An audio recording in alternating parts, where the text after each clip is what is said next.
Hello, everyone, and welcome to the Antique Auction Forum. We have two great guests. They've both been past guests on this show, Richard Wright and David Rago. And we are going to talk today about their merger that they're doing. Pretty excited to speak about that. Welcome to the show, guys. Thank you for having us. And we are right now, you are down in Lambertville, right? At the Lambertville office, the auction gallery there. In the heart of New Jersey, Yes.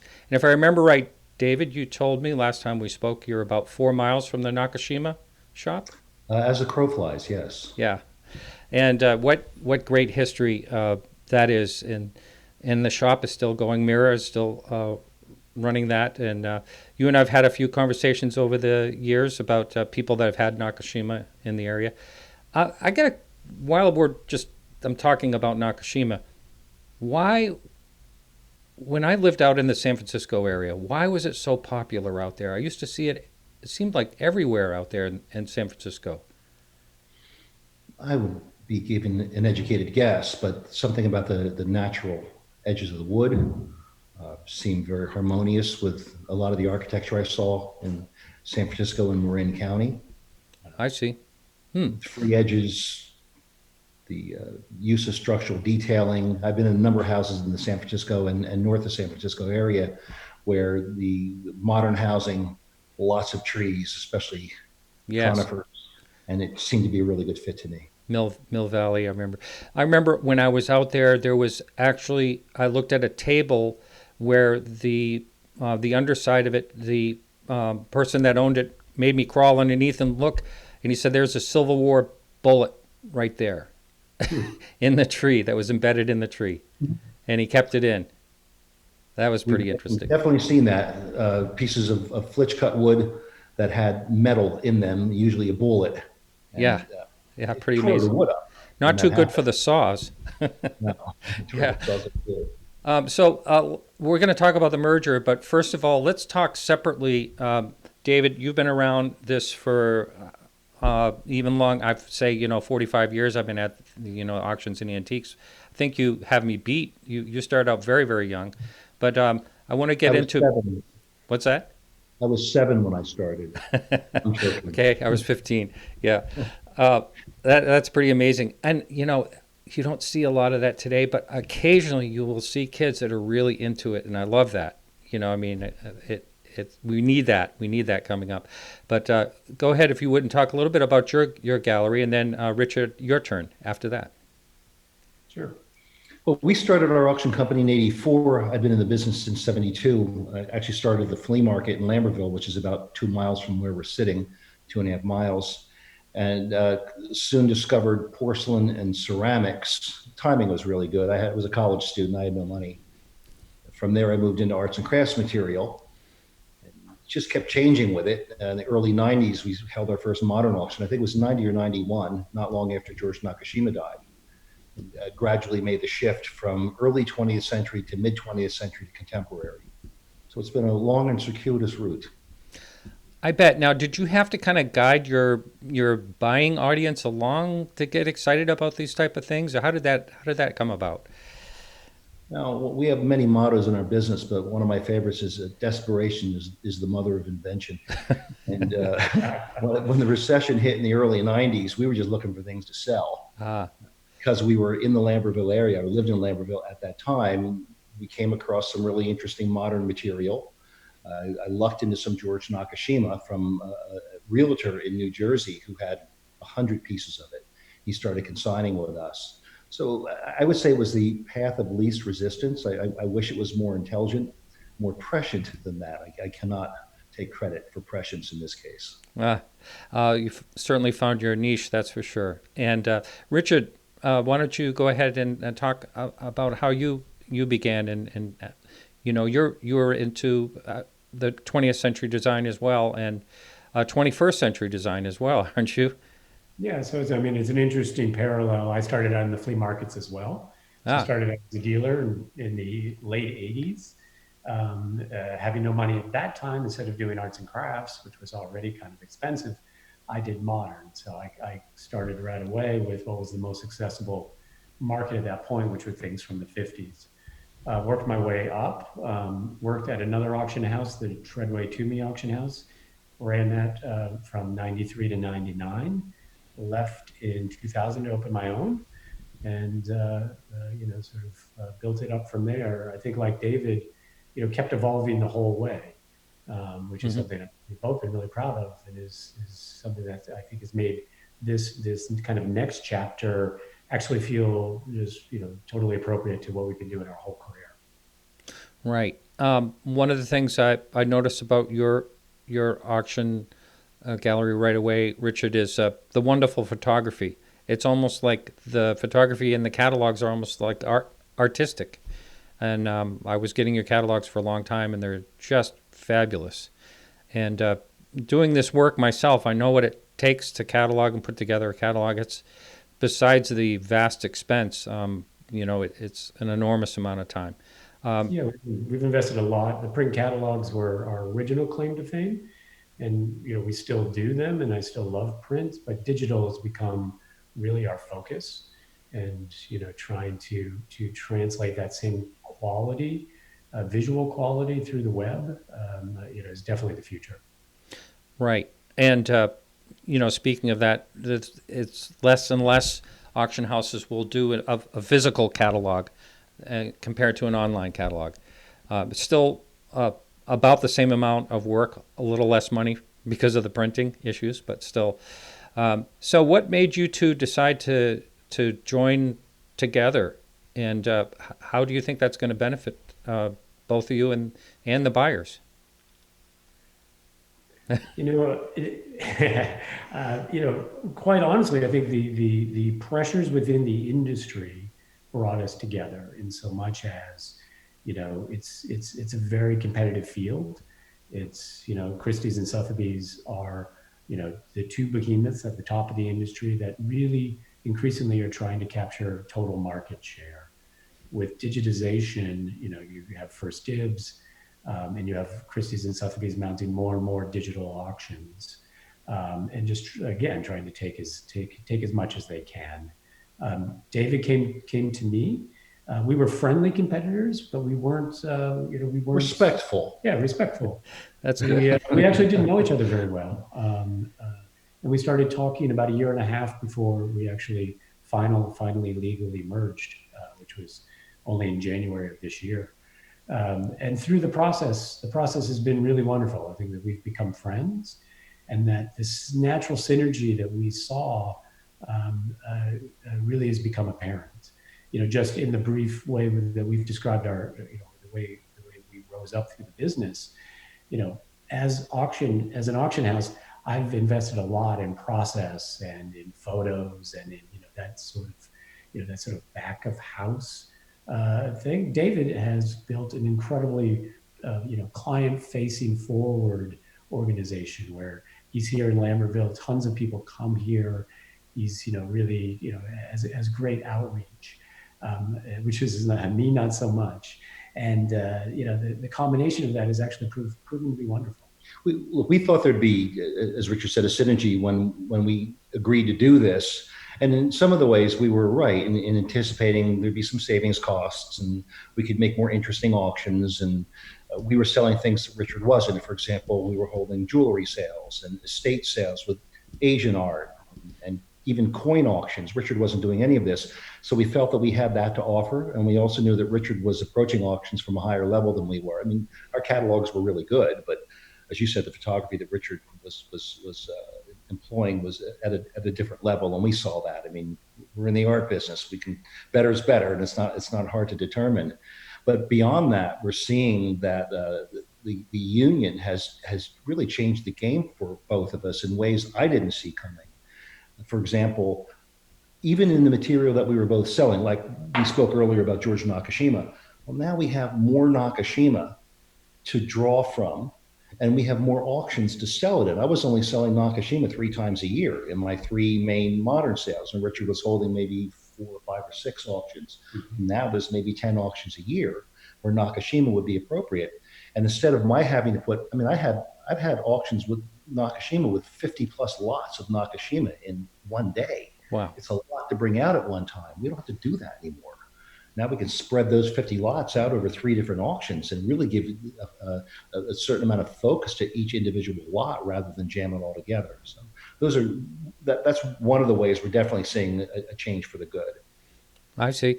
Now, do you have to get involved in shipping between Chicago and Lambertville? I mean, is that happening? There's a little bit of that for sure. I mean, the Chicago operation has relatively, as I said, we're less outward focused. We have far fewer previewers, and we actually sell relatively little material in Chicago. So when we take in consignments to be sold in Lambertville, very often we'll ship things to Lambertville because the preview is very important here. On the Wright platform, we sell a lot to the East Coast anyway, and then so a lot of the property will stay right here in Lambertville. So it's also helped, people that want to consign under the Wright platform because we're keeping two brands going. So you sort of have two channels that you can choose from. Um, we found that having the East Coast destination is actually additive for our buyers and sellers. I see. I was having an interesting conversation with Jay Stanger. Are you familiar with him? Sure. Just So a few, a few days ago, I'm actually appraising a piece that took him 4 years to make in a home. It's really an amazing piece. And we started talking about what's that? It's very Oh, expressive. oh, I'll say. We started talking about, how his things fare at auction, how, contemporary work by certain people fare. And he said his not so well. But he did say that there was one furniture artist, and I didn't catch the name or I didn't remember the name, that he says that when the pieces go to auction, they go higher at auction than what that person would commission them for. Have you heard of this happening? Or is he talking about James Bearden, maybe? Possibly. Again, I didn't catch the name, but I That mean, was a market. That was a market we championed maybe a decade or so ago as furniture maker from the Midwest, and similar to Paul Evans, a lot of welded metal, and uh-huh. we were selling pieces for multiples of what he was not able to sell them for in Missouri I see. early Well, on. That's since his pricing structure has since changed to adapt to the new market levels. yeah, I could see that adjustment. Yeah.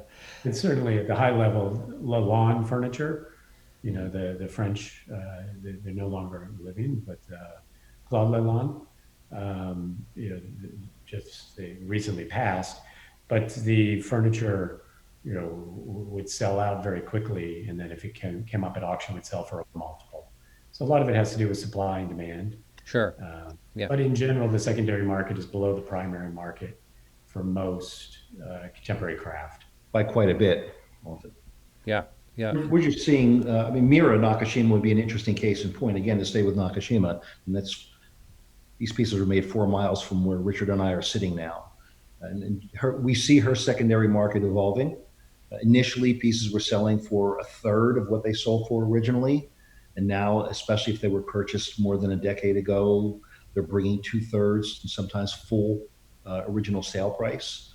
So there definitely is a move forward in that regard.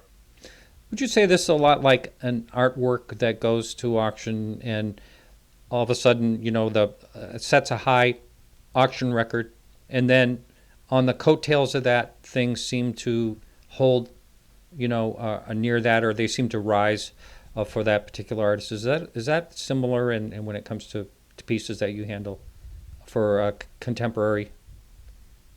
Yeah, I mean, I think you can get in one great, result Mm.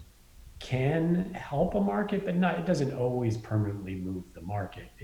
It can reset the frame. Yeah. So where you think about it, relative pricing a little bit differently.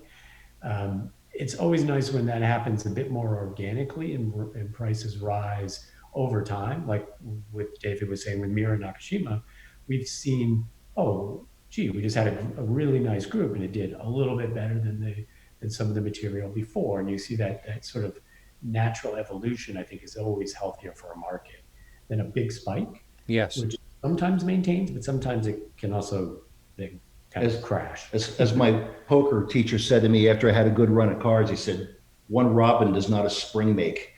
And I got to tell you, the day he said that to me, I lost my entire bankroll within about a month.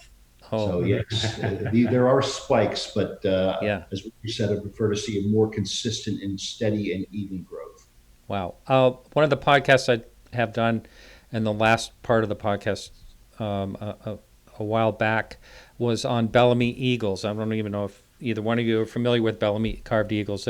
They're very popular in the East Coast, and it was a carver that would generally sell for, well, when I was a kid, it was $500, and that was a big deal. And then, they're right now they're in the $5,000 to $10,000 range. But there was a spike.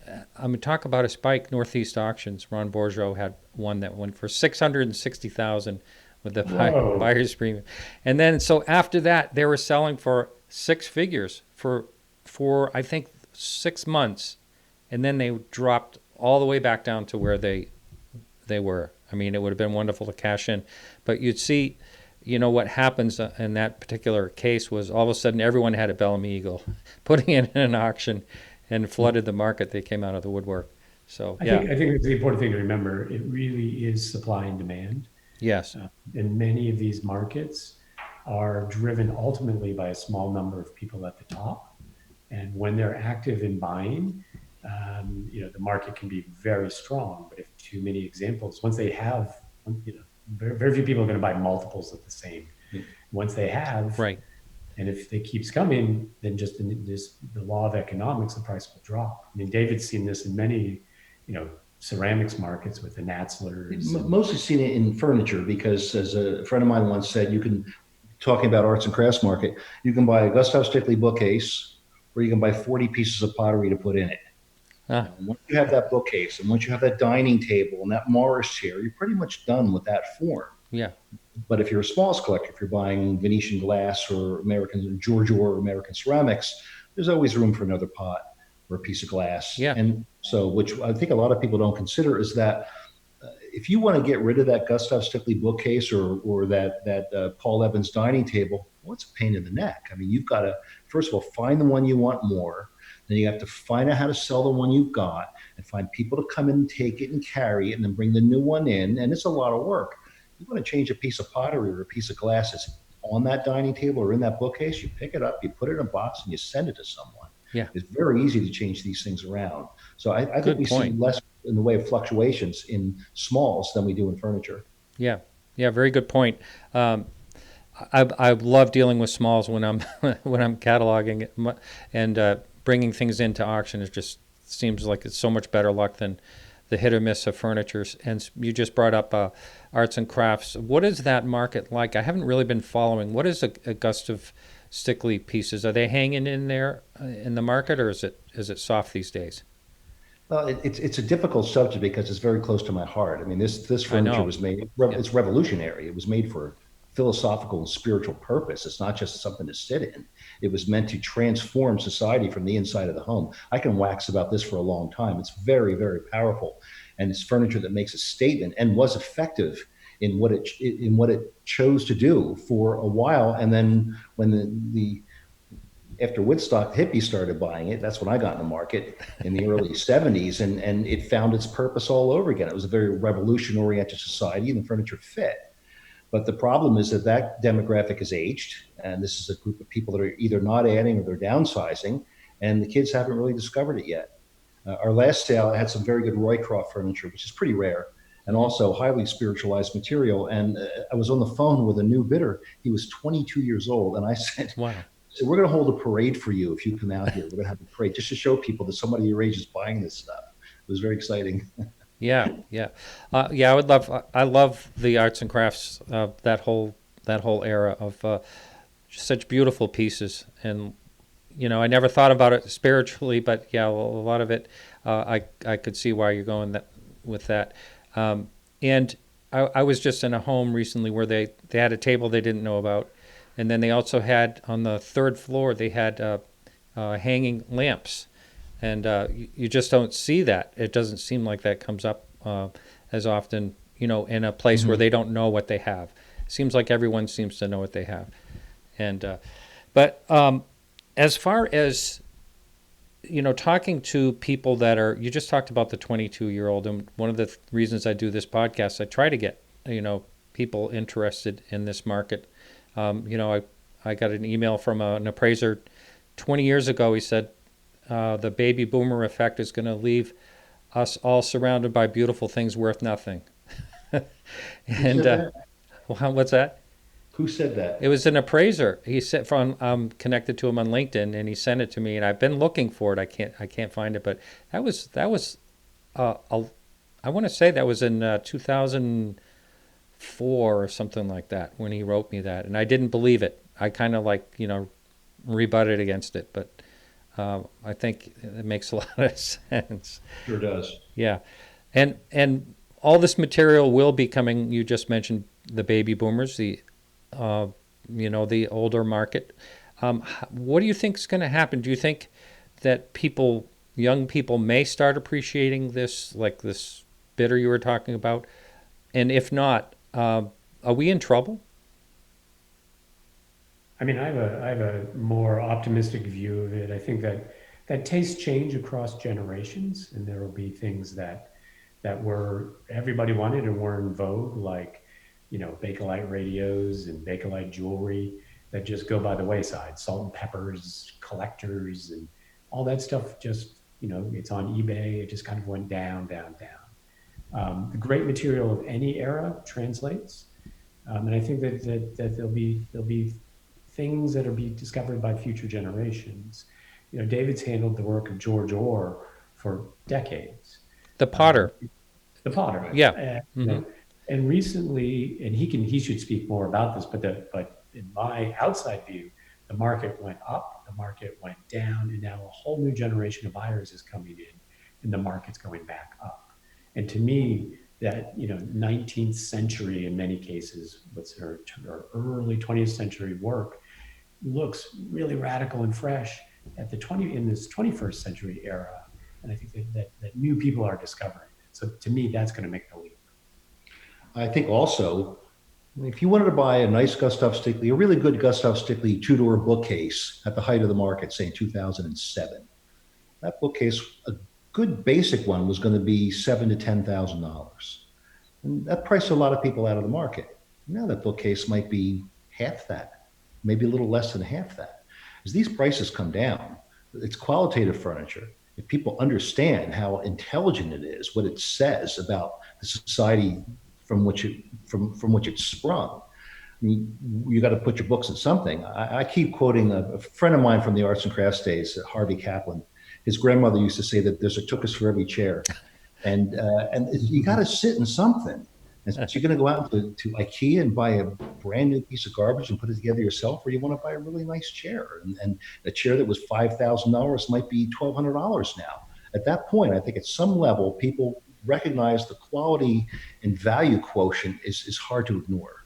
And I think that the younger generation is also going to have to grapple much more with climate change and the idea of Mhm. adapting and reusing things from the past is going to make more and more sense.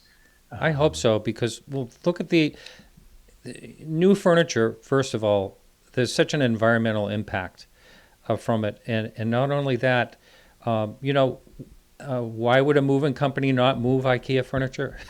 Because it doesn't stay together. It's Mm. disposable, and we're in a disposable society. But I'm hoping to see that the trend will go back to the green part of people interested in furniture. I have seen a I it seems to me that I have seen a little bit of a rise of that in the last year or two. That you know, more I've younger seen, people are getting involved. I've seen some good interest in classic American 50s. I've Mhm. dealt Charles Eames my entire career. High water mark for that price wise was probably 2002, three. And then it went down. I've continued to sell it. Part of our investment in our websites and in digitization allows us to reach this younger audience.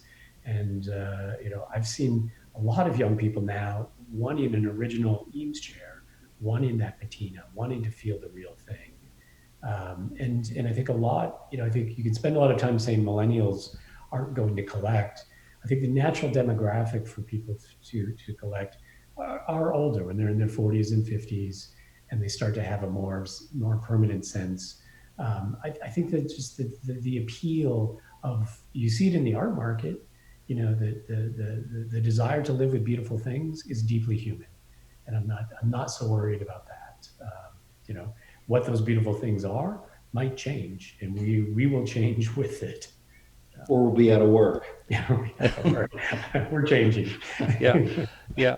One of the things, I'll give my opinion and like to hear yours. Is I've met a lot of collectors over the years and had conversations, and one of the things they enjoyed the most was the hunt. Boots on the ground hunt. And now we have the internet, and eBay has certainly changed a lot of things. I wouldn't want to be in the Hummel market, prior to eBay or Roosevelt Pottery or something like that. But do you think that losing the chase, the physical chase, has affected value? And the other side of that coin is a lot of people see something now because of the internet they would have never seen it before. I mean, what are your thoughts on that? Either one of you? I think the chase is still the same. I mean, I think we can pine for the past and think about, I used to pick in Brimfield in those early mornings, watching the sun come up, and the eternal optimism of finding a great piece set out in front of you, and more often than not, that happening before the end of the day, and that was an amazing time. But it's fun. I can geek out looking at auctions in Germany now, Mhm. and looking at weird stuff. Good point. I look at Japanese art from the 70s that you can buy in Japan that is really not very expensive. So the whole world is available to you, and if you get into collecting, then you can actually, you kind of have to raise the bar. If you want Hummels, yeah, you're going to visit a sea of Hummels. But I think it gets you to focus. If you're into like obscure weird stuff, you can find it now. The chase, I mean, I went to Brimfield, this would have been, say, 78. I spent 3 days at Brimfield, and I'm not exaggerating. I filled a Chevy cargo van with about 185 pieces of American art pottery in 3 days. I went back 3 years later, I bought four pieces. So we're talking by 80, that ship had sailed. So the chase didn't end then, it just changed. And as Richard said, now we can shop at an auction in Germany if he wants. But what I think is also the case, and I'll tie Antiques Roadshow into this, when we first started doing Antiques Roadshow in the late 90s, and we're about to start our 25th year doing Roadshow, they'll send us now an appraisal we did 20, 22 years ago to edit it because we're going to reuse it, right? And it's that long. There's two paragraphs. That's what the appraisal was, because people didn't know what they had. So that it could be marked Ruby pottery. They wouldn't know they had a piece of ruby. Well, starting in 2003, 2004, the people come in and they knew, oh, this is a piece of ruby pottery. It was made in 1905, and that's Ruth Erickson's signature, and the last one's sulfur. They had all this information. Well, you should see the appraisal lengths now from the early 2000s on. They're this long because we couldn't just say, oh, that's a piece of ruby pottery made in Boston, Massachusetts. It's worth $2,000. Now we had to tell them what Groovy pottery was. Why was Groovy pottery in Boston, Massachusetts? What happened there that caused this pottery to be created? And how does this piece relate to the other pottery made in Boston at that time? Now you're really telling the story. And what we're seeing is that people are becoming more intelligent. They're really, the ones who are interested are drilling down and understanding the nuances of the material as never before, because this information is on the internet. It's out there. Ah, You want to see what groovy pottery looks like? If you were to spend about 3 hours, you could probably look at about 2,000 pieces of groovy pottery by searching auction websites, seeing what they look like, what they were estimated for, and how much they sold for. That information wasn't available a generation ago. So that's a long answer to your question, but I think, as Richard says, the hunt has changed, and it has favored the people who've changed with it. wow, wow, that's really interesting. And as far as the new collector, someone that is just getting started, what advice would either one of you give them to get started? Well, to David's point, I think what's great is all the information out there actually gives more confidence to new collectors. So I think you can, if you want to start collecting groovy pottery, it's pretty easy to understand whether you're buying an A piece, a B piece, or a C piece, and approximately what you should be paying. And that, transparency and information actually build markets. So in that sense, it's a real positive. It makes it hard for pickers because people do know that information is out there. Yeah. But auction houses have played a huge role in educating the market and building the market. It's true. That's something we're proud of. As far as being harder for pickers, I mean, so I bought what 180 pieces of pottery at Brimfield in 3 days, right? And I made X dollars. I can buy one piece of pottery now and make the same amount of money those 180 would have brought me as profit because the information is that much more nuanced and the market's that much more evolved. So I think that I think it doesn't favor the lazy. If you're willing to do the work and if you're really good at this, this information explosion that we see Yes. benefits the qualitative dealers from qualitative auction houses. Yeah. The only double-edged sword of that is when someone thinks they have something in front of them that is similar, or a reproduction, I mean, that they're they have to learn the school of hard knocks that way. We've seen more of that. Oh yeah. Yeah, we've all done that. Usually we're offered those things in letters that are all caps. Everything's in capital letters. This is the best piece of issue we'll ever see in capital letters. That's when I know immediately that's going to be difficult. Yeah, that's right. That's right. All right. So why don't you give out your information, how people can get, no, one last question. You're still running independent auctions separately, or how does that work? So we are one company with a shared back end, and we're operating two separate brands with selective co-brands, if that isn't confusing enough. So, the history that each of us have built up, and it's a quirky business. There are people that love doing business with Rago. They want to go to Lambertville. This is, they feel really proud of this place, and they personally love David because he's been doing it so long. Yeah. Then Wright has a different, sort of association. So we're able to draw the best of both of our individual brands.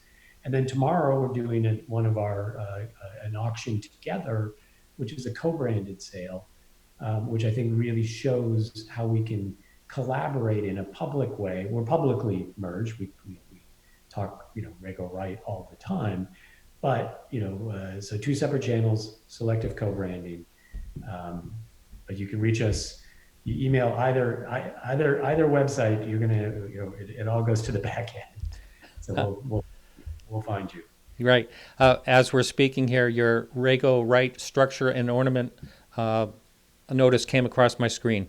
And it's a great example because Mark McDonald is the curator of that auction, a good friend of both of ours. David knows him, better than I do, but I've admired Mark for many decades.